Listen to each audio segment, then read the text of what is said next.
Halo guys, kembali lagi bersama saya. Nama saya Yosefa Hinang dengan NIM 18030300093.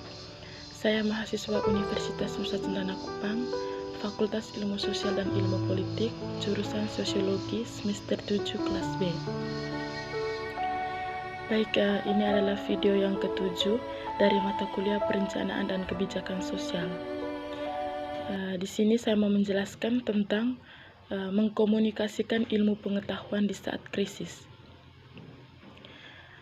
Mengelola komunikasi sains dalam pandemi menghasilkan ilmu yang baik adalah tujuan yang layak di antara orang-orang yang ingin mengembangkan ilmu baru, ide dan proses yang menarik, tetapi nilai sebenarnya terletak pada keberadaan sains diterapkan dalam keadaan atau konteks yang mengangkat kondisi dan keadaan. Begitulah ilmu memiliki nilai terbatas. Jika tidak digunakan, maka tidak dikomunikasikan kepada orang lain. Tapi sayangnya, ada terlalu banyak ilmuwan yang merasa mereka tidak terampil dalam berkomunikasi. Mengomunikasikan ilmu mereka kepada orang lain atau percaya bagaimana mengkomunikasikan temuan ilmiah adalah pekerjaan orang lain. Ini adalah dua masalah yang sangat serius. Dengan yang pertama menjadi kondisi takut disalahpahami, dan yang terakhir menjadi pola pikir respon yang salah.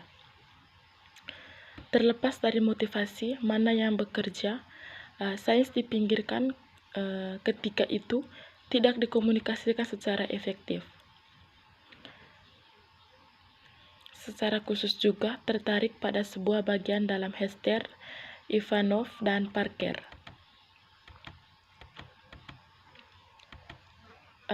Jika tidak dikomunikasikan, apakah itu benar-benar sains? Masalah terpisah adalah masalah yang memberikan tanggung jawab lebih lanjut kepada para ilmuwan dalam peran mereka sebagai komunikator. Friedman dan rekannya berpendapat bahwa para ilmuwan perlu untuk berhati-hati tentang minat terbaru dalam karya ilmiah mengenai virus dan gunakan komunikasi ilmiah untuk kesempatan meningkatkan komunikasi ilmiah dan transparansi sebagai sarana untuk meningkatkan masyarakat.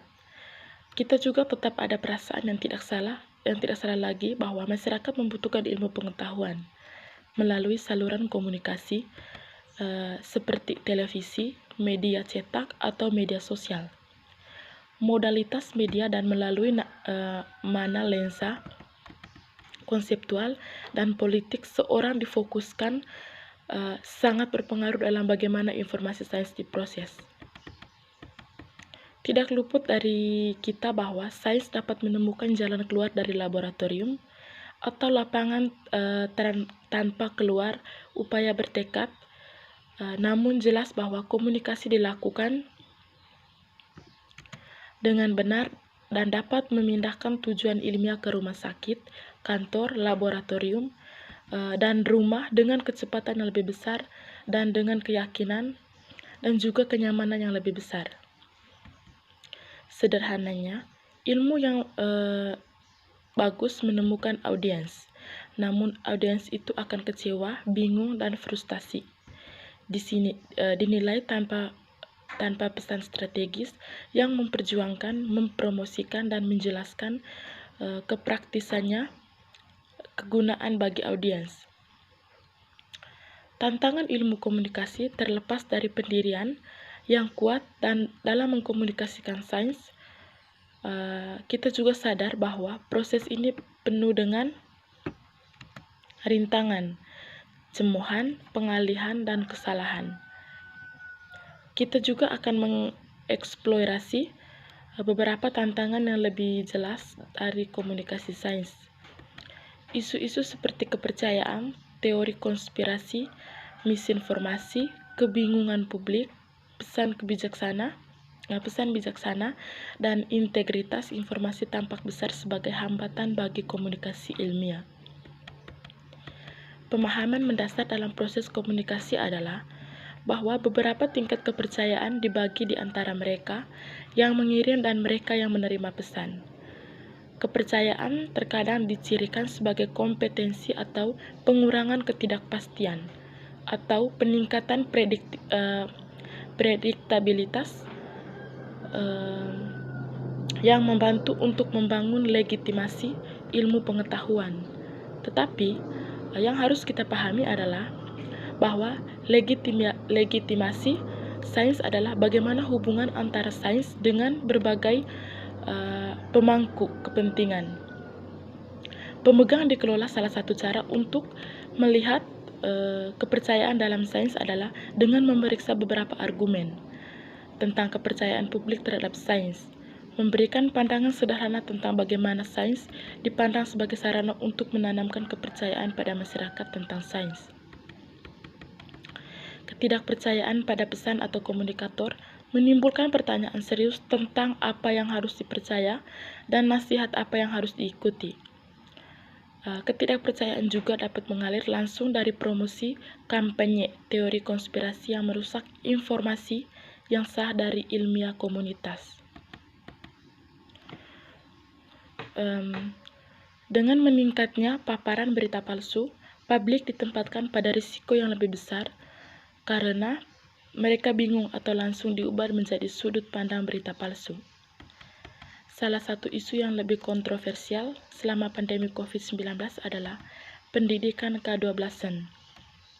Bagi orang tua maupun siswa menjadi bosan dengan pembelajaran jarak jauh, menyebabkan ketidakkonsistenan yang besar, kenyamanan bagi orang tua yang bekerja, dan menciptakan kecemasan bagi ekonomi lokal yang segera belajar dampak ekonomi dari sekolah terbuka dan berkembang di komunitas berkembang di komunitas mereka.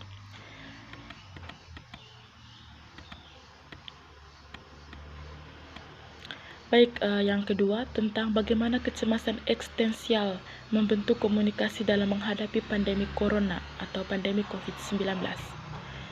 Kecemasan kematian dari COVID-19, mekanisme psikologis untuk memberikan keseimbangan sosial emosional terutama penting selama bencana yang disebabkan oleh pandemi besar. Ketika mengingat kebutuhan untuk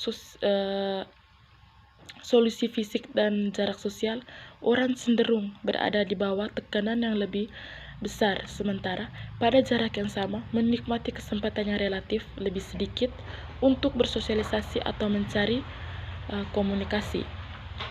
Dukungan duniawi dengan inisiasi dan pengembangan hubungan pribadi menjadi lebih sulit untuk dipengaruhi dan dipelihara.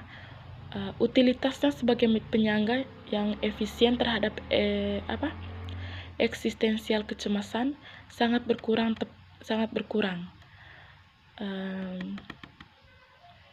Selain itu, liputan yang intens dari penyebaran COVID-19 dan ribuan kasus dan kematian yang dikonfirmasikan diumumkan setiap hari membuat prospek kematian ada di mana-mana dan tak terhindarkan menonjol dalam skala internasional.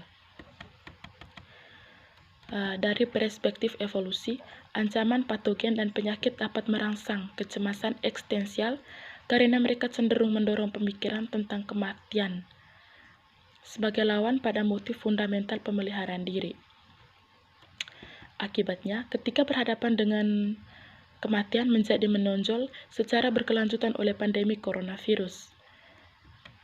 TMT memprediksikan individu akan beralih ke utilitas CWW mereka, harga diri, dan bila tersedia mampu hubungan pribadi mereka yang dekat untuk menyangga kecemasan yang dihasilkan. Memang masih ada penelitian telah menunjukkan bagaimana memikirkan wabah virus seperti epidemi Ebola atau pandemi H1N1. Dalam kasus pikiran kematian menjadi sangat mudah diakses, merangsang perilaku defensif, pikiran kematian sangat mudah diakses, dan distal yang mungkin sering berakhir dengan penghinaan kelompok luar, intoleransi, dan permusuhan terhadap kelompok yang berbeda.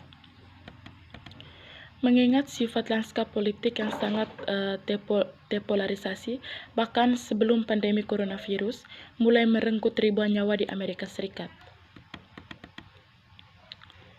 Dan juga memberikan penjelasan yang jelas untuk banyak intoleransi, permusuhan, kebesaran politik, mengkambing hitamkan, menyamarkan, dan menipu apa yang dilakukan oleh banyak politik pemimpin, termasuk Presiden Amerika Serikat, yang telah berkontribusi pada masalah dengan memperburuk infodemik yang sedang berlangsung. Apalagi virus corona fungsi infodemik untuk lebih memperbesar destruktivitas pandemi COVID-19 dengan menyebarkan informasi yang salah sehingga menimbulkan kesalahpahaman, kesalahan interpretasi, pernyataan medis yang tidak sehat dan tidak akurat, proliferasi peristiwa, penyebaran makan malam, berita palsu, teori konspirasi, dan bahkan antisemitisme dan rasisme. Di antara hasil buruk lainnya, Presiden Donald Trump yang baru-baru ini secara empiris didemonstrasikan menjadi satu-satunya pendorong utama misinformasi tentang pandemi COVID-19.